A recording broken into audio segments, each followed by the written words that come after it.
이 말씀은 초대 교회의 실상을 보여주고 있는 말씀입니다. 예수님께서 베드로에게 신앙 고백하는 베드로에게 주는 그리스도시요 살아계신 하나님의 아들이시니이다 라고 신앙 고백하는 베드로에게 말씀하시기를 이 반석 위에 내가 내 교회를 세우겠다 그렇게 말씀하셨어요. 그렇게 말씀하시고 나서 곧 예수님이 십자가에서 죽으시고 부활 성천하시고 난 이후에 성령님이 오심으로 드디어 교회가 시작된 겁니다. 그때의 교회가 시작되었을 때 어떤 일이 벌어졌느냐, 바로 오순절 마가다락방에서 놀라운 능력의 역사가 일어났죠. 그렇게 해서 세워졌던 그 교회는 어떤 교회였느냐, 오늘 말씀과 같이 가르침을 받는, 사도의 가르침을 받는 교회였고, 또한 서로 교제하는 교회, 떡을 떼는 교회, 오로지 기도하기를 힘쓰는 그러한 교회였다라는 겁니다. 사도의 가르침을 받은 하나님의 말씀이 있는, 그래서 제자들이 예수님과 3년 동안 동역하며 함께 가고 함께 여행하고 함께 잠자고 함께 밥 먹으면서 듣고 배웠던 그 복음을 이제 사도들이 전했던 겁니다. 그 가르침을 받아서 저들이 말씀의 은혜를 충만히 받고 그 말씀에 따라서 서로 저들이 교제하고 은혜를 나누고 말씀을 나누며, 또한 저들이 떡을 떼면서 주님께서 제자들에게 가르쳐 주신 그 성찬의 떡을 떼면서, 또한 저들이 각기 집에서 같이 식탁을 나누면서 교제하는, 떡을 떼는, 사랑이 나누는 그러한 일들이 있었고, 그리고 나서 저들이 뿔뿔이 흩어져 간 것이 아니라 기도에 힘썼다는 거죠. 오로지 기도하기를 힘쓰니라 라고 했단 말이죠. 그래서 말씀과 교제, 그리고 떡을 땜과 기도가 있는 이것이 바로 최초의 교회의 모습이었다는 거죠.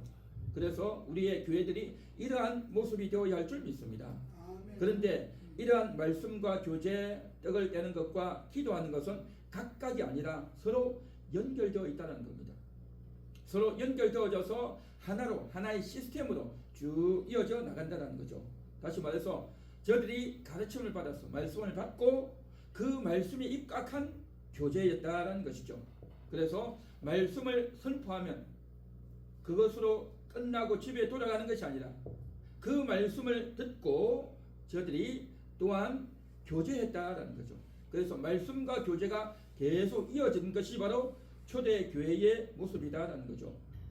그래서 오늘 우리가 읽은 이 사도행전 2장 42절의 이 말씀은 사도의 입장에서 쓴 글이 아니고 그들이 사도의 가르침을 받아라고 했죠. 사도의 가르침을 받은 무리, 그러니까 성도들이죠. 그 성도들이 그 은혜를 받고 어떻게 했는가를 기록하고 있는 것이 이 내용이라는 거죠. 그래서 사도행전은 누가가 기록했는데 누가가 이 내용을 기록하면서 그 성도들이 사도의 가르침을 받고 말씀을 듣고 은혜 받고 끝나서 집으로 간 것이 아니라 교제로 이어졌다는 거죠. 교제로 이어졌다는 거죠. 그래서 이 교제, 이 나눔, 말씀이 은혜를 나눈 이 나눔이 어떤 것인가 하는 거죠. 우리는 보통 교제라고 하면 서로 이렇게 식사하고 차 한잔 마시면서 또 뭐 그동안 어떤 일이 있었는지 또 안부도 물어보고 교회는 어떤지 가정은 어떤지 뭐 주로 이런 이야기들을 대체적으로 많이 하는데, 그런데 여기서 나오는 교제는 그러한 일상적인 교제가 아니라, 물론 이런 일상적인 교제가 틀리고 잘못됐다는 것이 아니라 이 교제의 핵심은 뭐냐면 가르침을 받고 난 이후에 교제라는 거죠. 다시 말해서 말씀에 입각한 교제다라는 거죠. 들었던 말씀을 가지고 그 말씀의 감동을 가지고 이야기를 하는 겁니다. 오늘날 교회에서 또 가정에서 또 이제 성도들이 모이면 대체적으로 교제하는 것이 뭡니까? 그냥 너무나도 일상적인 세상적인 이야기, 또 내가 어디서 들었던 이야기, 뉴스 봤던 이야기, 드라마 봤던 이야기, 주로 일상적인 이야기로 흘러갈 때가 많단 말이죠. 그러다 보니까 서로 나는 그렇게 생각하지 않는다 해가지고 자기 주장을 하고 서로 충돌하고 그런 일이 얼마나 많단 말이죠. 그래서 정말 우리가 제대로 된 교제는 뭐냐? 말씀으로 교제해야 될 줄 믿습니다. 말씀에 근거한 교제여야 된다는 거죠. 들었던 말씀을 입각해서 그걸 가지고 교통한다는 거죠. 이 말씀을 듣고 야, 하나님이 살아계시구나. 하나님 감사합니다. 내가 그것을 몰랐는데, 내가 그동안 하나님도 모르고 하나님 뜻을 저버리고 살았는데 하나님이 이렇게 나를 찾아와 주시고 나와 함께 하시고 나를 사랑해 주시네요. 하나님 감사합니다. 그러면서 그 말씀에 입각한 교제, 이게 바로 살아있는 교제가 되는 줄 믿습니다. 이 말씀대로 살아야 되는데 내가 이것을 몰랐습니다. 하나님의 마음을 몰랐습니다. 내가 성경을 몰랐습니다. 내가 이제야 알게 되었습니다. 하고 그것을 알게 된 것, 깨닫게 된 것에 대해서 감사하고 감격하고 찬양하는 이 이야기, 이 대화가 계속 이어져야 된다는 거죠. 이런 교제. 그리고 또한 우리가 말씀을 듣다 보면요, 또 궁금한 게 있을 수 있어요. 아, 네가 잘 이해가 안 됩니다. 나는 또 이렇게 생각합니다. 또 성경에 보면 또 다르게 말하는 것 있지 않습니까? 라고 하는 궁금증과 의문이 얼마든지 있을 수 있다는 거죠. 특별히 저는요, 말씀을 들으면 그대로 은혜 받기도 하지만 어떤 부분에 있어서는 궁금한 게 되게 많아요. 저는 궁금한 게 많으면 그걸 꼭 질문을 해야 돼요. 그 질문에서 이해가 되어져야 은혜가 되는 그런 또 좀 제가 스타일이에요. 그러다 보니까 이런 것들을 가지고 찾아보고 옛날에 이게 목사님 설교하고 나면 찾아가서 물어보고 옛날에 그렇게 많이 했던 것 같아요. 그래서 내가 찾고 물어보고 해답을 얻고 이것은 반감을 가지고 대적하기 위한 것이 아니라 더 잘 알기 위한 그런 질문이었단 말이죠. 그래서 우리가 말씀을 들으면 이와 같이 감사와 깨달음과 찬양과 질문과 또 서로 소통함이 계속 이어진다는 거죠. 그래서 사람마다 질문하는 것, 반응하는 것이 다 다르단 말이죠. 그런 여러 가지 것들이 서로 교제의 시간에 이루어진다는 거죠. 이런 것들이 풍성하게 나누어져야 이 말씀이요, 은혜가 있고 활력을 가지고 많이 퍼져나간다는 거죠. 그래서 말씀만 전할 때는 어떻게 됩니까? 은혜 받고 그냥 끝나고 돌아간단 말이죠. 그런데 말입니다, 사람은요, 모든 사람이 내가 말을 할 때는 의미가 있고 깨달아지고 보람이 있어요. 그러나 내가 듣기만 할 때는 안 듣는 것보다 은혜가 되고 마음의 감동이 있죠. 그러나 내가 듣기만 할 것이 아니고요, 내가 이야기해야 되는 겁니다.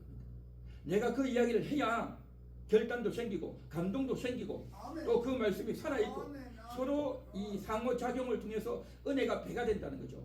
그런데 오늘날 이 교회에서 보면 이런 부분이 많이 약하다, 또 많이 우리가 조금 더 신경을 쓰고 또 확장시켜 나가야 될 부분이 바로 이 교제의 부분이다.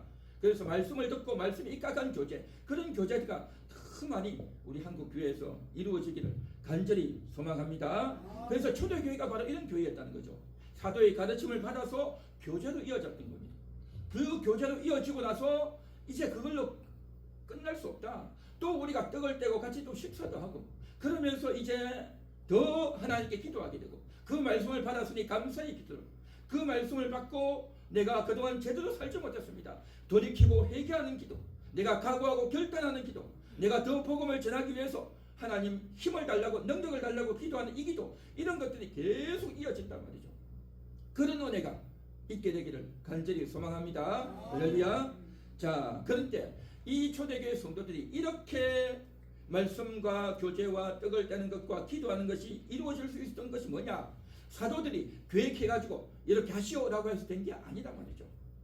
누구의 아이디어도 아니고 사도들이 모여서 전략회의를 해가지고 이렇게 하자라고 해서 된 게 아니라는 거죠. 이 모든 일의 시발점은 어디냐? 바로 성령님인 겁니다. 오순절날 성령이 충만하게 임해서 그 성령이 임해서 그 사도들이 어떻게 합니까? 기도하는 거죠. 각국말로 기도한단 말이죠. 그때 당시에 오순절 당시에 디아스포라 유대인들이, 각국에 있던 유대인들이 예루살렘에 와 있었고 그 예루살렘에 와서 오순절 지키려고 와 있는데 그때에 사도들이 막 각국 방언으로 기도하니까 사람들이 깜짝 놀라가지고 이게 무슨 일이냐, 어떻게 이런 일이 있냐, 어떻게 이 나라 말로 하느냐 라고 해서 충격을 받고 있는데, 그래서 제자들에게 다 모여오는 겁니다. 그때에 베드로가 내가 설명하겠다, 이게 무슨 일인지 설명하겠다 라고 해서 이야기한 겁니다. 그 설명이 뭐냐? 얼마 전에 예수가 죽었다, 십자가에 못 박혀 죽었다. 그런데 그 죽은 예수를 하나님이 다시 살리셨다. 그렇게 해서 살아난 그 예수가 죽기 전에 우리에게 약속했는데 그 약속한 성령이 우리에게 임하여서 우리가 각국 방언으로 이렇게 말하게 되면서 하나님의 큰 일을 이야기하게 되었다. 그 이야기를 딱 하니까 뭐라고 저들이 반응이 나오냐면, 예수는 죽어야 된다, 예수는 저주받은 자다, 예수는 하나님을 모독한 자다 해서 예수는 죽어야 될 줄 알았는데 하나님이 다시 살리셨다고 하니까 그러면 하나님의 아들을 우리가 죽였냐? 충격을 받은 겁니다. 어떻게 하나님의 아들을 죽이냐 말이죠. 하나님의 아들을 왔으면 공경하고 그의 말을 듣고 순종하고 경외해야 되는데 어떻게 하나님의 아들을 죽였냐 말이죠. 그 말을 듣고 저들이 오늘날 받아면 멘붕이 온 거예요. 멘붕이. 충격을 받아가지고 우리가 어찌할꼬, 하나님의 아들을 죽였으니 우리가 어찌할꼬, 저들이 가슴을 치고 있을 때 그때에 베드로가 한 말이 뭡니까? 회개하라. 회개하고 세례를 받으라. 그리하면 하나님께서 우리에게 성령을 부어주셨듯이 여러분에게도 성령을 부어주실 것입니다. 그 이야기를 하는 겁니다. 그 이야기를 듣고 저들이 충격을 받고 회개하고 세례를 받았는데 그날 구원받은 자들이 3,000명이었던 겁니다. 그렇게 해서 구원받은 자들이 그렇게 구원받고 세례받은 것으로 끝난 것이 아니라 어떤 일이 벌어졌느냐? 오늘 읽었던 사도행전 2장 42절로 이어진다는 거죠. 그들이 그 3,000명의 그들이 애통했던 그들이 세례받고 구원받았던 그들이 사도의 가르침을 받는 데까지 이어갔다는 거죠. 그래서 그 예수는 죽어야 될 줄 알았는데 그 예수가 누구냐 말이죠. 그 예수가 누구냐 말이죠. 예수님을 따랐던 제자들이나 예수님을 따랐던 그러한 사람들은 예수님을 어느 정도 알았지만 이 사람들은 전혀 몰랐단 말이죠. 예수가 누군지, 목수의 아들인가? 십자가에 죽었는데 그 무슨 죄를 지었나 보다 그렇게 생각했는데 그 예수가 누구냐 말이죠. 그 예수는 바로 성경에 기록된, 구약 성경에 기록된 하나님이 보내주시겠다는 그 구원자가 바로 예수다. 아멘. 우리에게 약속해 주신 그 메시아다. 아멘. 그걸 성경을 풀어서 쫙 설명하는 겁니다. 그러니 저들이 모여가지고 야 그런가? 그동안 우리는 예수를 어떻게 알았느냐? 예수에 대한 관심도 없었어요. 관심도 없었고 그동안 바리새인들을 통해서 유대인들을 통해서 율법사를 통해서 배운 게 뭐냐? 저들은요 안식일을 철저히 지켜야 된다. 그리고 또한 11조를 철저히 해야 된다. 그리고 율법을 잘 지켜야 된다. 이웃에게 선행을 해야 된다. 아멘. 그러한 것들만 저들이 배웠던 겁니다. 어떻게 내가 하나님의 뜻을 따를 것인가? 어떻게 하나님의 말씀대로 살고 이제 율법대로 잘 살아서 율법을 잘 지켜서 구원을 받을 것인가? 그게 저들의 관심이었던 겁니다. 그래서 어떤 계명이 중요하냐? 그렇게 생각했던 그들. 그래서 예수님께 와서 질문하지 않습니까? 어떤 것이 큰 계명입니까? 어떤 계명이 제일 큰 겁니까? 어떻게 천국 갑니까? 전부 예수님께 질문하는 게 그런 거 있잖아요. 그리고 예수님이 안식을 어겼다 그러고 다 그런 것들이 유대인들에게 배웠고 유대인들이 관심을 가졌고 가르쳤던 내용이단 말이죠. 그런데 지금 이 시간에 사도들이 가르친 내용이 뭡니까? 하나님이 독생자를 보내주셨다. 하나님의 아들을 죽여주시면서까지 우리를 살려주시고 우리를 구원하셨다고 하는 거죠. 다시 말해서 한마디로 말하면 우리가 율법을 잘 지켜야 구원 얻는다 했는데 예수님이 죽어주셨다. 그분 때문에 우리가 구원받고 영생 얻는다 이거였던 겁니다. 행위 구원을 알고 주장했는데 행위 구원이 아니라 하나님의 사랑이었구나 그걸 아는 거죠. 전혀 다른 메시지였고 처음 듣는 이야기였던 겁니다. 처음 듣는 이야기. 충격적인 내용이 있단 말이에요. 그래서 야 그게 성경에 있었냐? 성경이 정말 그렇게 말하고 있냐? 저들은 처음 듣는 내용이 있단 말이죠. 그래서 저들은 뭡니까? 사도의 가르침을 받고 그런가 하여 성경을 읽고 다시 나누고 이야기한단 말이죠. 이게 바로 교제였단 말이죠. 교제. 그래서 오늘을 살아가는 우리들도요 이런 교제가 있어야 될 줄 믿습니다. 우리는 이미 다 알고 있어요. 그동안 성경을 통해서 설교를 통해서 많이 듣고 알고 있단 말이죠. 그렇다고 한다면 오늘날 우리들도 마찬가지인 겁니다.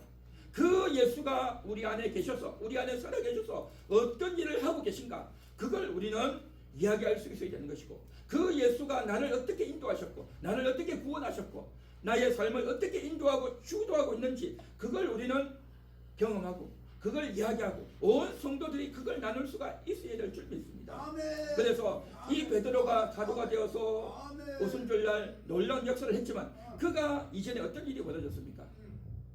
밤새도록 고기 잡으려고 했는데 고기를 잡지 못했죠. 그때 예수님이 오셔가지고 깊은 데로 가서 그물을 내려 고기 잡으라 했죠. 그때의 베드로는 어떤 상황이었습니까? 베드로는 밤새도록 고기 잡았는데 고기를 못 잡았어요. 그리고 낮에는 고기가 없어요. 경험했고 또 되지도 않는 건데도 불구하고 한마디로 말하면 가고 싶지 않은 거예요. 피곤하잖아요. 밤새도록 했고 이제 아침에 와서 좀 쉬고 자고 싶은데 가야 된단 말이죠. 그러나 말씀에 의지해서 간다. 그 말씀에 의지해서 갔더니 고기가 잡혔단 말이죠. 내가 하고 싶지 않지만 말씀에 의지해서 했더니 역사가 나타났다는 거죠. 마찬가지로 우리도 마찬가지입니다. 우리도 하고 싶지 않지만 해야 될 때가 있는 겁니다. 우리는 어떤 행동을 합니까? 누구에게 들은 이야기 따라서 또 내가 알고 있는 지식이나 경험을 가지고 또 내가 TV나 유튜브나 누구에게 들은 것을 가지고 어떤 행동을 한단 말이죠. 그런데 하기 싫을 때가 있어요. 안 하고 싶을 때가 있단 말이죠. 내가 하기 싫을 때 안 하고 싶을 때는요 안 하시죠. 평상시는 아주 사람이 착하고 또 얼굴도 밝고 또 이야기도 잘하고 활짝 웃지만요 얼굴이 굳어질 때가 있잖아요. 하기 싫을 때가 있단 말이죠. 그런데 말입니다. 그 하기 싫을 때가 그때가 하나님 일을 해야 될 때가 있단 말이죠. 하나님 일을 해야 될 때. 바로 그때에 하는 겁니다. 제가 얼마 전에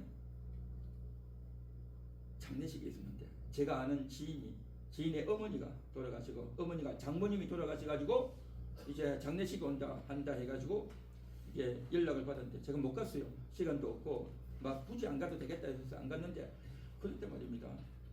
제 3자를 통해서 연락이 온 거예요. 왜 거기 보지도 않고 부조도 안 하느냐 그렇게 온 거죠. 그래서 조금 제가 뭐 안 가서 미안하긴 하지만 그걸 가지고 굳이 또 이렇게 연락을 해오고 또 부조를 보내라고 하니까 조금 제가 좀 뜬금이 없었어요 사실은. 그런데 어떤 생각을 했습니까? 이분은 그렇게 안 보내주면 좀 상처를 받을 분이야 이게. 그래서 제가 조금 보냈어요. 지금 제 자랑을 하는 것이 아니고요. 하다 보면 이와 같이 의없는 일이 좀 생겨요. 그때에 사랑하는 마음으로 하는 겁니다. 내가 내키지 않지만 한단 말이죠. 제가 지금 이렇게 유튜브도 찍고 있지만 유튜브를 처음 시작할 때도 내가 굳이 해야 되느냐. 그냥 사람들이 와서 은혜 받고 말씀 듣고 교회 와서 예배 드려야지 왜 굳이 유튜브를 해서 내가 이게 올려놔야 되냐. 그런 생각에서 처음에는 안 했어요. 안 하다가 나중에서 좀 바뀌었어요. 많은 사람들에게 복음을 전해야 되겠다. 하나님 말씀을 전해야 되겠다 하는 생각에서 내 생각을 꺾고 하나님의 말씀이 이루어지고 하나님의 말씀이 일하도록 해야 되겠다는 생각에서 하는 겁니다. 하나님 말씀에 입각해서 하기 싫지만 한단 말이죠. 그게 바로 믿음이고 그것이 바로 예수가 내 안에 살아계셔서 일을 지시하고 인도할 때 하는 겁니다. 또한 이런 일도 있어요. 내가 하고 싶지만 하지 말아야 될 때가 있습니다. 다윗이 사울에게 쫓겨다닐 때 사울을 죽일 수 있는 기회가 있었어요. 그러나 다윗은 사울을 죽일 수 있는 기회에 죽이지 않는 겁니다. 하나님이 기름 부으신 자를 내가 어떻게 손을 떼느냐 안 하는 겁니다. 그동안 다윗이 사울 때문에 얼마나 억울했고 또 사울을 이제 내가 죽일 수 있는 절호의 기회가 와서 죽여버리면 그동안 내가 억울했는데 이제 드디어 그 원수를 보복할 수 있겠다. 그리고 이제는 더 이상 쫓겨다니지 않고 고통이 끝나겠다. 싹 정리할 수 있겠죠. 그러나 하지 않는 겁니다. 우리는 하루하루 살아가면서 내 마음대로 하고 싶을 때가 많습니다. 화가 나고요. 조급하고요. 내가 참을 수 없고요. 내 자존심을 건드리고요. 저 사람이 나를 무시하고요. 그러면 어떻게 됩니까? 당장 급한 마음으로 말을 하게 되고 화를 내게 되고 싸우게 되고 할 때가 있단 말이죠. 그때는 어떻게 됩니까? 스톱이 될 때가 말이죠.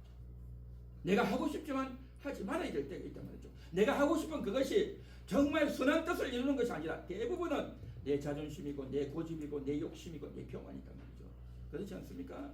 그러한 것들을 멈출 수 있도록 내 안에 계신 성령님이 내 안에 계신 주님이 촉구해 주시고 깨닫게 해 주실 때 그걸 멈출 수 있는 것 그게 바로 뭐냐 예수님이 내 안에 살아계신 증거단 말이죠. 내가 예수님 안에 살아계심으로 주님이 내 안에 살아계심으로 말미암아 할 수 있는 일이 뭐겠냐 말이죠. 그것은 다름 아니라 내가 변화될 줄 내가 하고 싶지 않을 때 움직이는 거 왜요? 사랑하기 위해서 주님의 뜻이기 때문에 해야 되는 거고 또 내가 하고 싶지만 하지 말아야 되는 겁니다. 육신의 정욕이고 욕심이고 교만이고 자존심이고 고집이기 때문에 스톱해야 된단 말이죠. 이와 같이 하고 싶지 않을 때 해야 되고 내가 하고 싶지만 멈춰야 될 때가 있단 말이죠. 그렇게 할 수 있도록 내 안에서 성령이 깨닫게 하시고 주님이 인도하실 때 그대로 듣는 겁니다. 아멘. 이게 바로 뭐냐? 주님이 살아계심이고 내 안에 역사하셨던 것을 이야기하는 겁니다. 그러한 것들을 교제하면서 이야기한단 말이죠. 그러면 오늘 들었던 말씀에 따라서 나도 예수님이 어떻게 역사하셨다. 나도 예수님이 어떻게 감동 주셨다. 라는 거 서로 이야기한단 말이죠. 그러면 얼마나 할 이야기가 많고 다른 엉뚱한 이야기, 세상 이야기 하는 것이 아니라 말씀에 입각한 교제를 할 때 말씀의 은혜가 더 풍성하게 넘치고 각자의 입에서 고백되어지고 반응이 나오면요. 그 은혜는요. 엄청난 폭발력으로 나타나고 드러나게 될 줄 믿습니다. 초대교회가 그런 모습이었고 오늘날 우리의 교회가 그런 모습의 교회가 되기를 간절히 소망합니다. 할렐루야. 기도하겠습니다.